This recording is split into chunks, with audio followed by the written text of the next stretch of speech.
Evers Conference. I am Jacqueline Woodson, and I will be hosting the meeting. So before we begin, I would like to introduce the president of Medgar Evers College, Patricia Ramsey. I'm messing up this early on. Dr. Patricia Ramsey.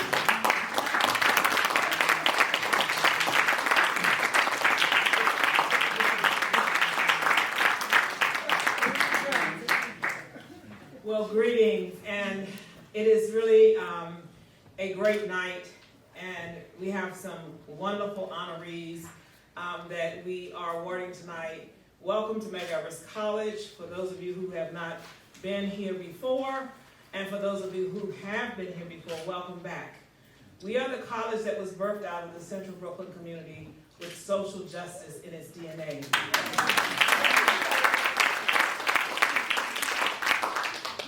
And so to have events like the Black Writers Conference is something that is right in alignment with the work that we do and our mission and social justice. And this time I would just really like to thank Dr. Brenda Green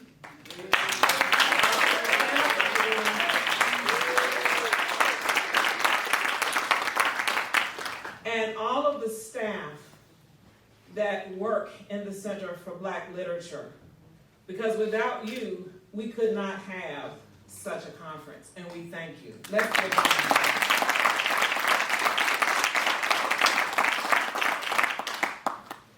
We have had a wonderful week, some really, really great presentations.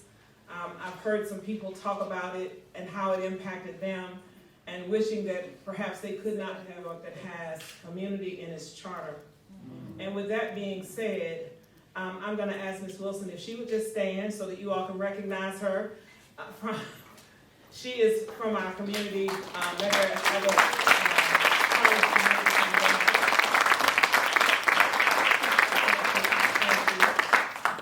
because it's people like Ms. Wilson and those other members of the community that continue to advocate for this college. And right here in the audience in the front, we have two great advocates for the college. For us up in Albany, we have Assembly Member Farrah Forrest, and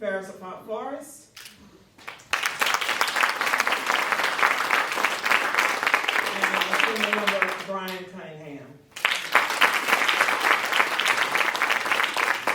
Because for an institution like Medgar Evers College, where we were birthed out of advocacy of the community and therefore we have been under-resourced since our founding, we need to have friends in the legislature, such as the Honorable Savant Forrest and the Honorable Brian Cunningham, advocating on behalf. Yes, they have other things to advocate for, but we know that foundational to all that we do as a people, education, even in 2024, is still the great equalizer. And so we thank you all. So do enjoy the evening, and please come back to see us again. Thank you.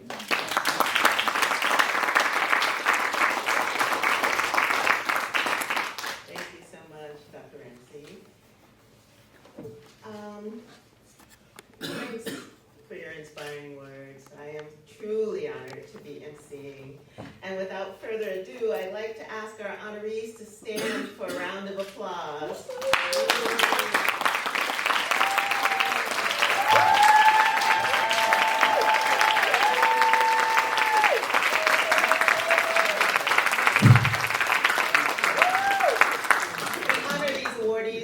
Not only their exceptional contributions to American literature, press, and culture, but for their unrelenting dedication to the Black experience through their words, service, and vision. Let's give them another round of applause.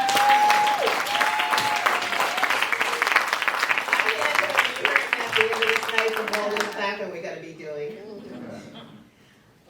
Our first award of the evening goes to Paul Coates.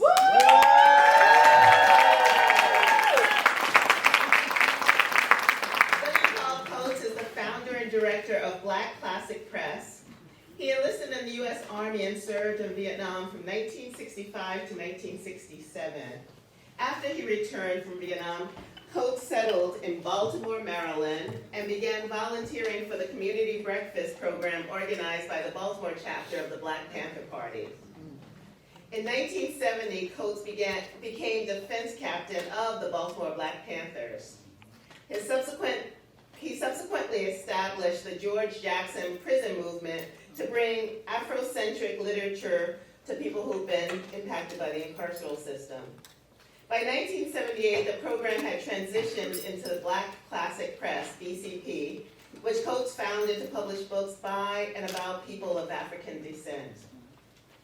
After receiving his MLS degree from Clark Atlanta University, Coates joined the staff of Howard University, HU, Moreland Spring Research Center, and was instrumental in the establishment of the Black Panther Party archives at Howard University.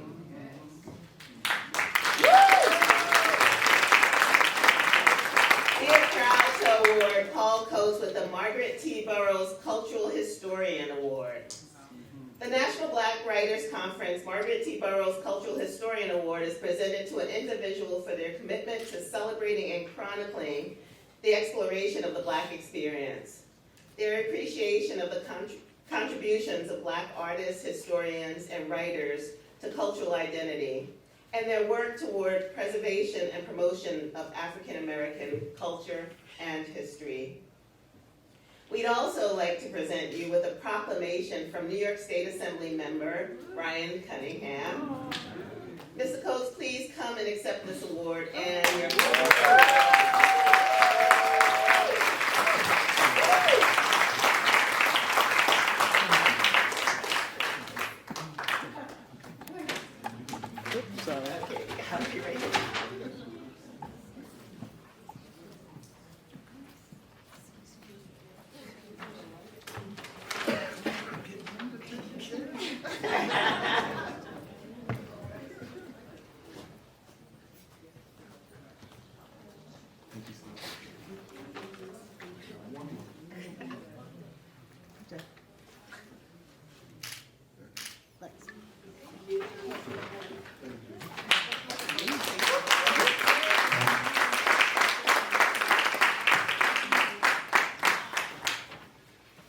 I'm gonna make this real quick.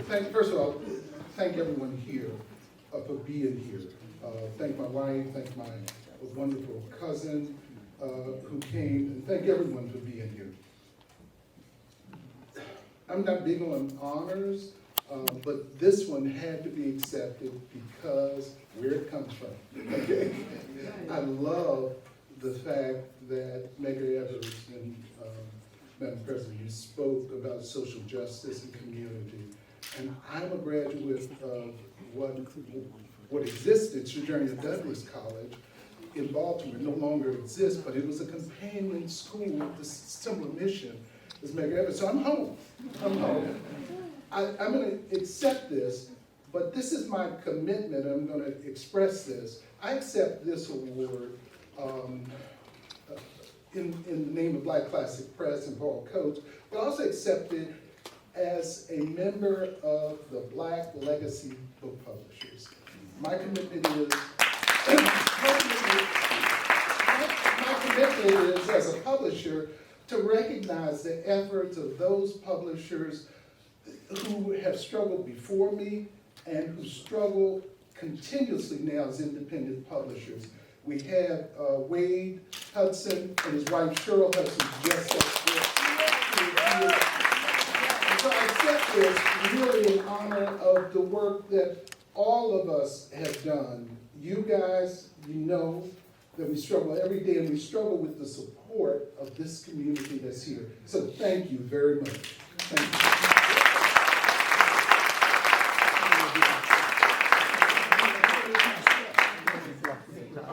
I'm gonna take a seat. Okay.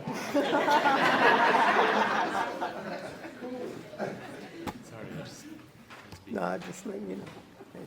congratulations again. Thank you guys. And buy Black books. Yes.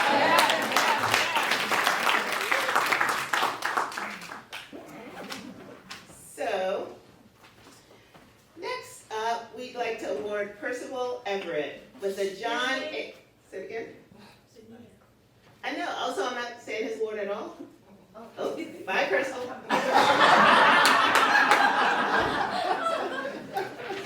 I know we okay.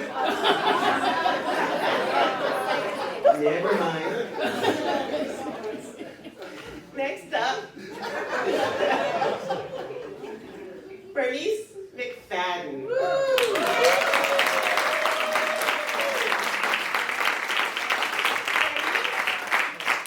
McFadden is the author of 10 critically acclaimed novels, including Praise Song for the Butterflies, which was longlisted for the 2019 Women's Prize in Fiction. Sugar, Loving Donovan, Nowhere is a Place, The Warmest December, Gathering of Waters, a New York Times Editor's Choice, and one of the 100 notable books of 2012. Glorious, and the Book of Harlan, which won the 2017 American Book Award and the NAACP Image Award for Outstanding Literary Work in Fiction.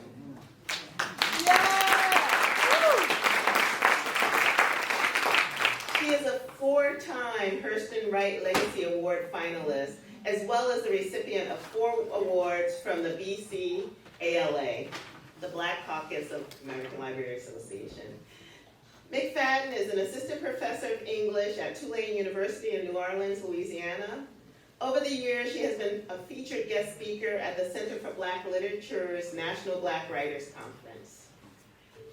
We are proud to award Bernice McFadden the Toni Morrison Award.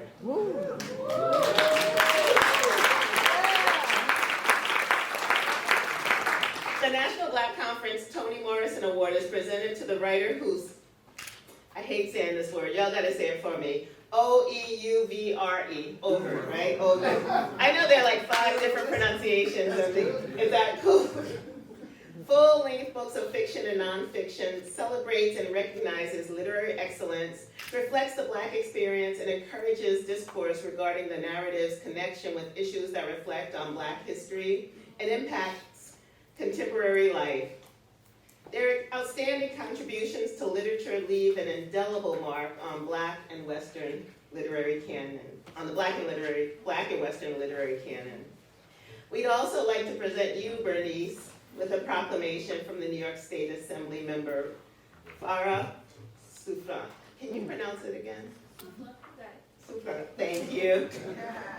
Bernice, please come and accept this award.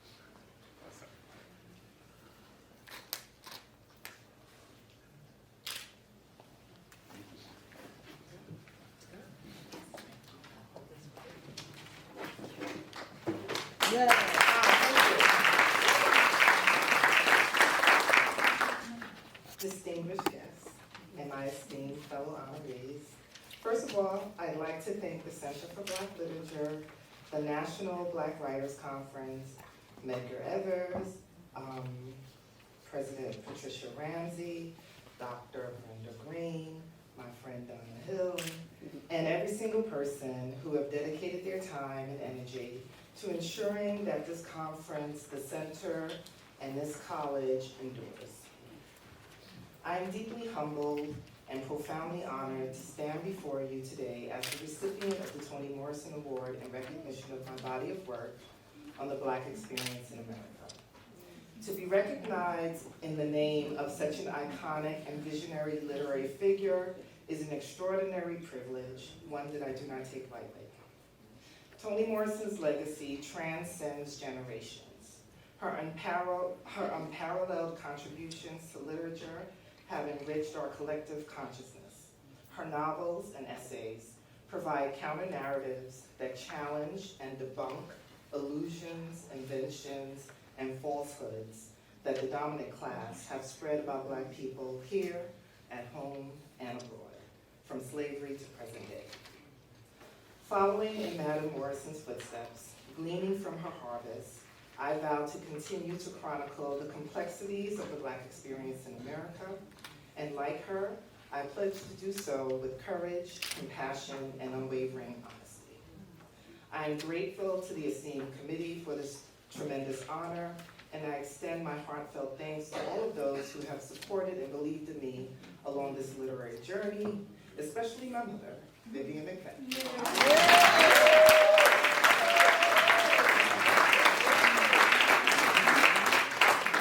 The first person to put a book in my hands.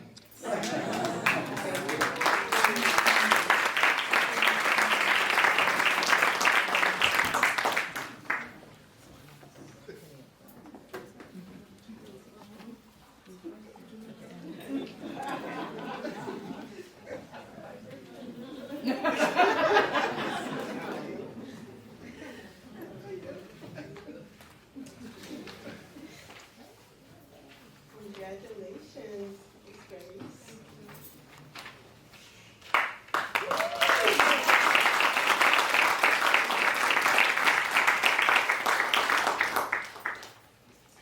Our next award this evening goes to Peniel E. Joseph.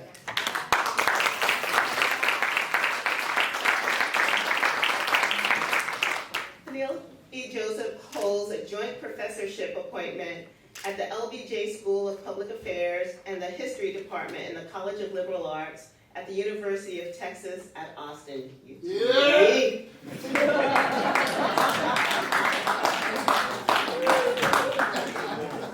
He is a founding director of the LBJ School Center for the Study of Race and Democracy. Thank you for that. His career focus has been Black Power Studies, which encompasses interdisciplinary fields such as Africana Studies, Law and Society, Women's and Ethnic Studies, and Political Science. Prior to joining the UT faculty, Joseph was a professor at Tufts University, where he founded the school's Center for the Study of Race and Democracy to promote engaged research and scholarship focused on the ways issues of race and democracy affect people's lives. Hey. Please join me in giving Peniel E. Joseph a warm round of applause for the W.E.B. Du Bois Award.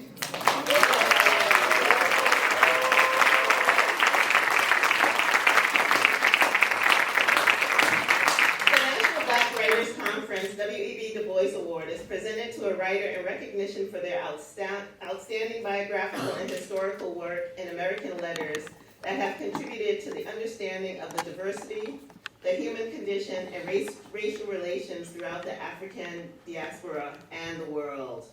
Later on this evening, we will also present you with the resolution from New York State Senator Kevin Parker. It's on its way. It will be here soon. Peniel, please come and accept your award. Yeah!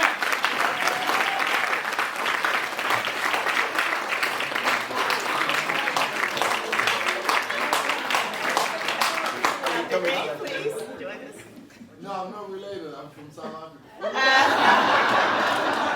But I'm related.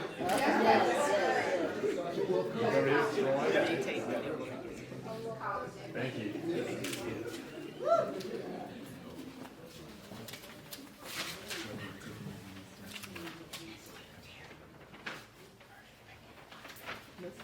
Oh.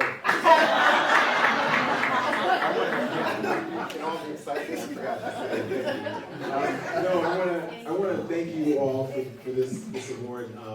Thank you to the Center for Black Literature and the National Black Writers Conference. Thank you to Dr. Brenda Green, who's been a friend and a mentor for a long time. Thank you to Medgar Evers College. I think Medgar Evers is one of the most important figures in American history. I've got a new book coming out next year that really focuses on the Murley and Medgar Evers as part of that trajectory of 1963. They really did change the world, and to have a community-based, like President Ramsey, Dr. Ramsey was saying, school and university like this is huge, and this is a legacy that we should all be proud of and we should protect for future generations. So this is a very, very important institution. So I'm really, really honored by this award. I want to dedicate this award to my mother. My mother, Jermaine Joseph, passed away last March 30th, which was very, very difficult for me and my family. She was 83 years old. My mom is a Haitian immigrant who came to the United States in 1965. I met my dad here in New York, got married, and she was part of a whole community here, first in Brooklyn off of Eastern Parkway in the Brooklyn Museum, and then in Queens. And my mom was my first social justice advocate. She worked for 40 years at Mount Sinai Hospital. She was part of SCIU 1199. I was on my first picket line 45 years ago in New York City, and I grew up in a house that was a very, very political house. That was also a very religious house. My mom was a Christian missionary in New Bethel Baptist Church, which I still consider my church in Queens. And so my mother is the person who taught me about dignity, and she taught me about citizenship. And my mother was a feminist, a radical political activist, a Pan-Africanist, and she really loved Black and Caribbean and African people, but she drew a line in the sand when it came to injustice. So without my mother, I would not be here. And she gave me and my older brother, who's a medical doctor, so he's the real doctor in the family, she gave us C.L.R. James's Black Jacobins when we were in elementary school. Wow. So she was a really very specific kind of person. And we read that and had to read it, and she quizzed you and questioned you about it. And so she was really an extraordinary figure, and I'm glad that even at the end of her life, she moved with me and my family to Austin, and we did get 7 very precious months with her. But without my mother, this would all be impossible. So there's so much root work. There's so much root work that Black women do for us that goes unsung, and that goes unrequited and unacknowledged too often. And we see a backlash when it is even acknowledged, right? But we have to keep remembering our mothers and the way in which they loved us so much. And again, taught us what dignity means. Because we keep talking about citizenship in this country, and I'm all for it. But dignity is something that we all have. Citizenship is only the external recognition of dignity. And my mother taught us that, and we all have dignity. And we should always remember the way in which Black women have really bestowed a love and understanding of dignity for all of us. Thank you.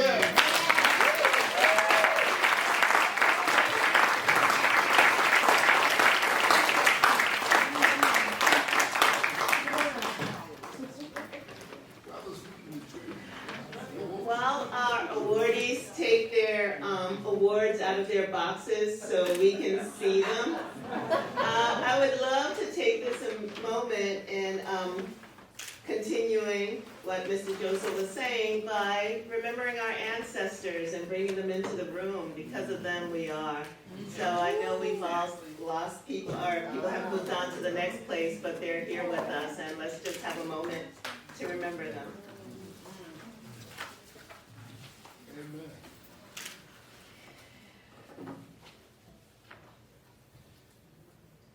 And then, let's give our awardees another round of applause for their extraordinary.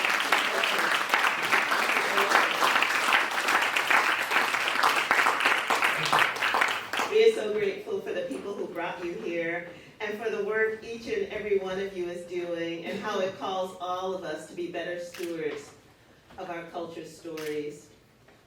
At this time, I'd like to invite the founder and executive director of the Center for Black Literature, Dr. Brenda M. Green, on stage for closing remarks.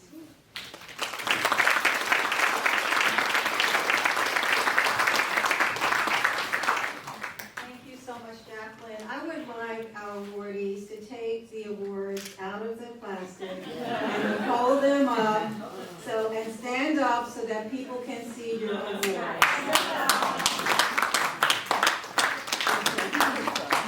Thank you.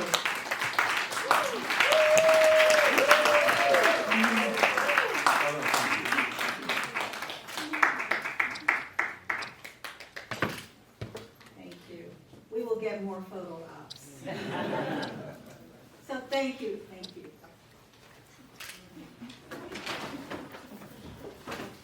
again, once again, thank you so much, Jacqueline, for agreeing to serve as our host. I thank all of you for coming to support the 17th National Black Writers Conference. All that we carry, where do we go from here? And this is just a small portion of the audience. We had a wonderful 5 days. It is really important to celebrate our writers, our scholars, and our institution builders, and to honor and cherish our past while looking critically at the present and charting our future. Our keynote address by Dr. Michael Eric Dyson provided a context for raising critical issues in our society, from voting rights to critical race theory, our civil rights heroes and sheroes, the hip-hop generation, technology, and the importance of reading carefully and reading to understand. Dr. Farah Jasmine Griffin was perfect in facilitating this conversation with Dr. Dyson. My conversation with Taya Miles, the writer and scholar who wrote the book, All That She Carried, The Journey of Ashley Sack, the book that was the impetus for naming this conference, All That We Carry. Her story, her captivating story, provided an important context for this conference. Our open mic with our students, I told the students we have to start doing this at least once a month. You know, we talked about having, like, maybe we'll do it first Fridays for our student open mic, our film discussion, our roundtable discussions, which were full, which were, as I think was AJ Burdell said, I mean, I can understand why you've brought all of these writers together and our scholars. We had some really spirited and deep conversations around these issues that impact us all the time. And we talked not only about the trauma, the pain, and our history, but how we heal and we celebrate and we ensure that we have joy in our lives. The roundtable on the myths and realities of publishing was a very realistic picture and portrait of what's going on in the publishing industry, and offered some strategies on what we can do to ensure that we continue to support Black writers and independent publishers, and places like the Black Classic Press and Just Us Books and Third World Press and Red Sea Press. I want you to please visit the Center for Black Literature, where you can get a full schedule of all of the programs we've had. And we also would like you to look at our digital online exhibition, which chronicles the history of the National Black Writers Conference, which began at Medgar Evers College in 1986. You'll see some images and history and documentation going back to 86, and also you will see the history of the Center for Black Literature, which I founded in 2002. So please, this is the beginning, but please visit our website and look at that. We want to especially thank our program sponsors and media partners. They are listed in the program journal. They include, and not limited to, the Mellon Foundation, Charter Communications Spectrum, Emmanuel Baptist Church Mission and Benevolent Fund, the Hort Blondin Foundation, the National Endowment for the Arts, the New York Historical Society, the Brooklyn Public Library, News 12, Walk Tall Girl Productions, Aquila Work Songs, WBAI, and the Institute of the Black World 21st Century.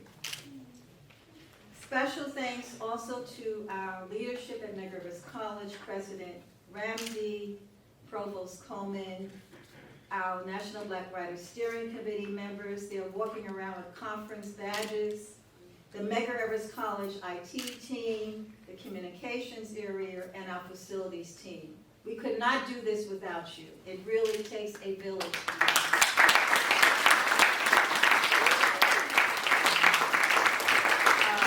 It's been outstanding, and I have to say that I've gotten, so many people have stopped me and said, this is amazing.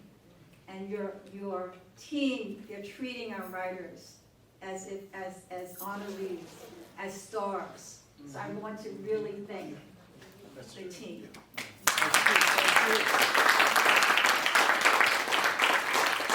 special thank you also to the Center for Black Literature Advisory Board members who guide me, give me advice and suggestions on how to move forward.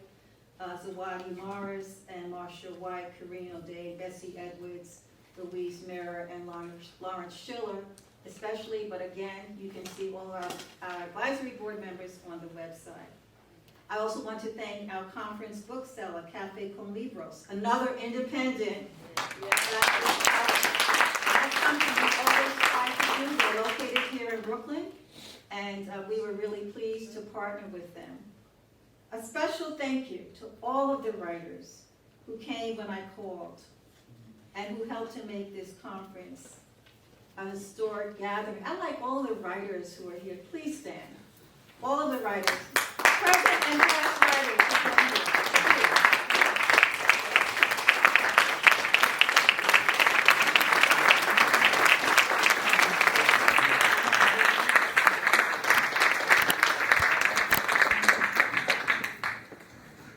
Okay. And before I give my final remarks, I'd like to call Assembly Member Stephanie Zinnerman to the stage, who has a proclamation for the Center for Black Literature. Assembly Member Stephanie Zinnerman, please.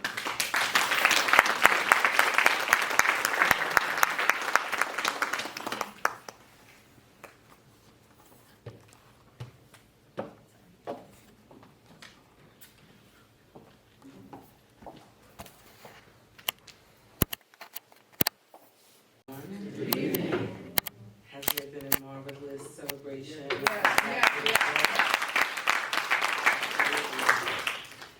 Well, certainly following Dr. Green is difficult because she has laid forth the history of this wonderful conference, the history of the wonderful literary background that we have here in Brooklyn, and certainly set the stage for the future. This conference is alive and well and breathing life into a new generation. Yes. And we should all be grateful to it. And while we asked the writers to stand, I would just like to ask the people around the writers to stand and give them a standing ovation.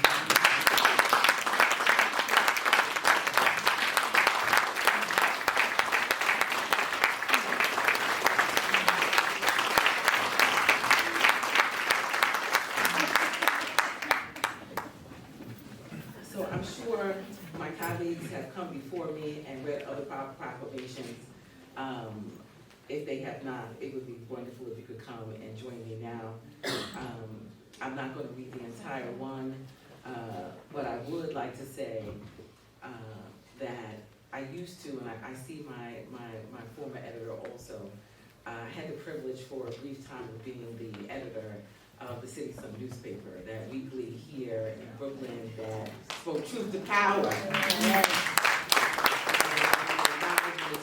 Who was the brave soul that came behind me and kept it coming, and kept it going, and it's still been a part of the fabric.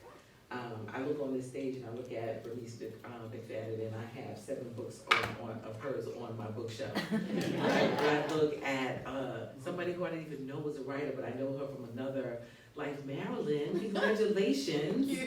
Oh my gosh! So I just really want to thank you for your work. I want to thank you for this legacy that you've been building for 17 years, but you're going to continue to do the work of bringing us all together. I remember the quarterly Black Review, and we all couldn't wait until it came out. And if you did not read at least the top 10, we would revoke your card. You know how Black folks do. We would revoke your card if you were not standing up for the culture. So, with every we have also the others come up oh, with their please. proclamations. Oh yes, please do. So what we do in the Assembly is that we ask all 150 members of the New York State Assembly to pause in their deliberations to honor an organization or an individual who has contributed much to the state of New York. And this proclamation does read that and says that whereas the Center for Black Literature at Medgar Evers College of the City University of New York has been a beacon of enlightenment and cultural heritage since its inception, dedicated to the mission of amplifying the voices and literary contributions of African diasporic writers. And whereas the center has tirelessly worked to increase awareness of sacred space held by literature of people of African descent, nurturing these writers and fostering the growth and audience appreciation for their work. Whereas this 17th annual National Black Writers Conference, a hallmark annual event of the center, is scheduled to be held, as you all know, from March 20th to today, under the theme, All That We Carry, Where Do We Go From Here? And I hope we carry that message with us as we lead forward. We want to recognize Paul Coates, Margaret T. Burroughs Cultural Historian Award, Percival Everett, the John A. Williams Award, Mr. Joseph, the W.E.B. Du Bois Award, Bernice McFadden, the Toni Morrison Award. And I'm gonna just include everybody who stands here, the leadership here in the 57s, Farrah Safran Flores, Brian Cunningham, and myself, Assemblymember Stephanie Zinnerman, do hereby acknowledge, commend the leadership for the 17th Annual Conference, and we recognize the invaluable contributions of the National Black Writers Conference at Medgar Evers Brooklyn, and anticipate a successful and transformative event today, tomorrow, and into the future.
I'm waiting for correction. You gotta come here right here.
Okay, Dustin, are we good? Yeah. Okay, everybody see Dustin on the ground. Hold on, Dustin, hold up your hand. Dustin? Yeah. Only look at him. Okay. Okay, Just for a couple of that. right now, just look at him only. Exactly. He's our photographer. Great. All right. 3, 2, 1. I'm just gonna get a few. All right. Marcia? Okay, now, this, with the photo strap, are you good? Okay, only look at her, please.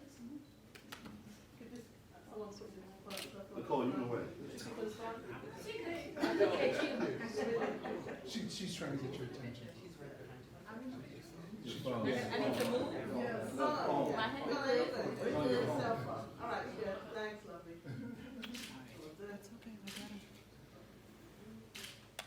Okay. All righty. Thank you, thank you.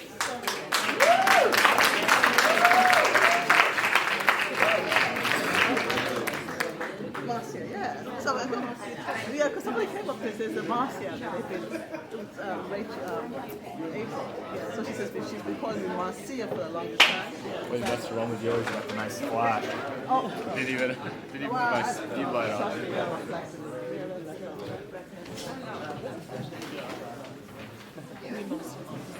that's like The year affected that too, right? I'm just doing like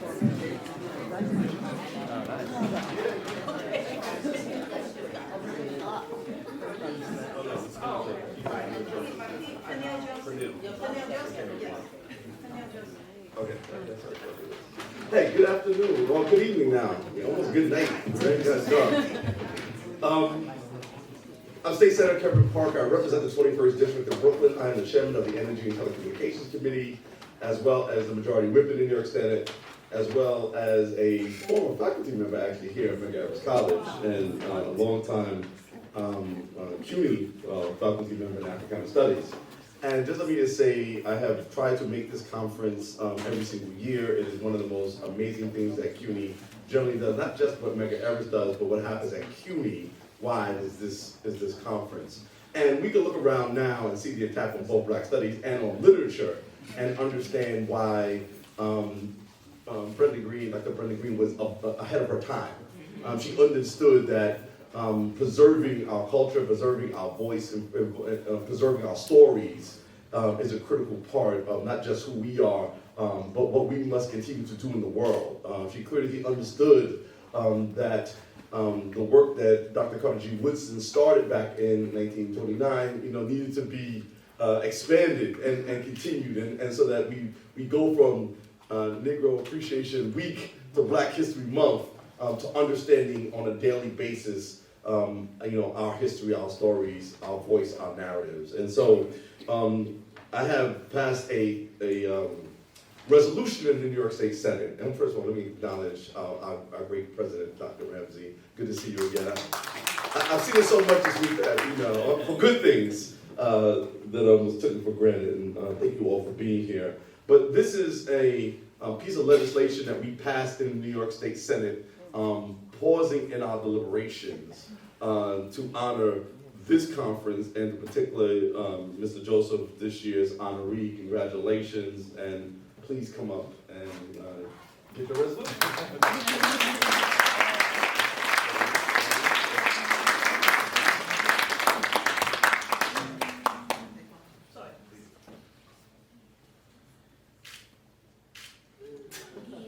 And as I take my seat, let me just acknowledge, I know a number of my colleagues were here, Assembly members Forrest and Assembly member Cunningham was here as well. And let me thank my good friend Charlotte for making sure I made it and holding you up to make that. No, but enjoy the conference, and thank you for all that you're doing. And thank you, Dr. Green, for all that you bring to us.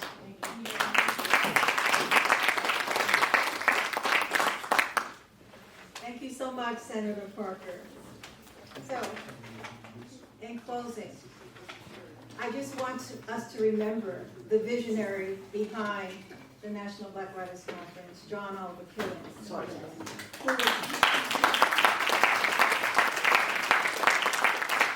And I always say when we host this conference, I know that John Oliver Killens is smiling, because his dream was to host a National Black Writers Conference every year, and to bring Black writers together to talk about the trends in Black literature and to create a space to celebrate and acknowledge their work. So I want to remember John Oliver Killens, who transitioned the year in 1987, the year after the first National Black Writers Conference. And then in closing, there's a quote, a word that Professor Gloria Brown Marshall used. She said that when we're doing our work in the week, we are doing our work and we're getting paid, but on the weekend, we should be weekend warriors and do the work of the community. And I want to say, I'm going to take out the preface weekend. We should be warriors, and we should always make a space to do the work of the community in addition to our work. This is what we must do. This is how we, as Shirley Chisholm say, we pay the rent that it takes to be on this earth, or to serve on this earth. You can support the National Black Writers Conference, the Center for Black Literature, by going to our website, hit donate, hit donate, and please share your experiences with your network, with your friends and supporters, and continue to support us. So thank you again for your support.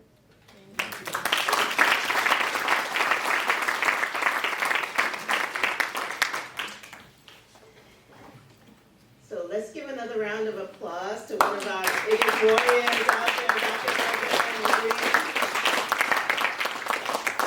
for her extraordinary vision and going above and beyond and doing the work every day that has led the Center for Black Literature, happening for over 20 years, and service to Medgar Evers College and the field of literature at large. Thank you, Dr. Green.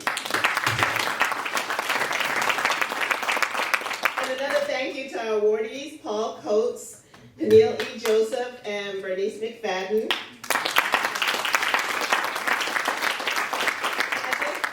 They're already on stage, so I don't have to ask them for the photo op. That happened already.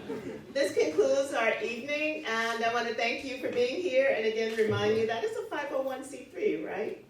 Yep. And Well, please, we are not-for-profit, we're a research foundation. yes, so please donate and keep this going. This is changing the world. Thank you.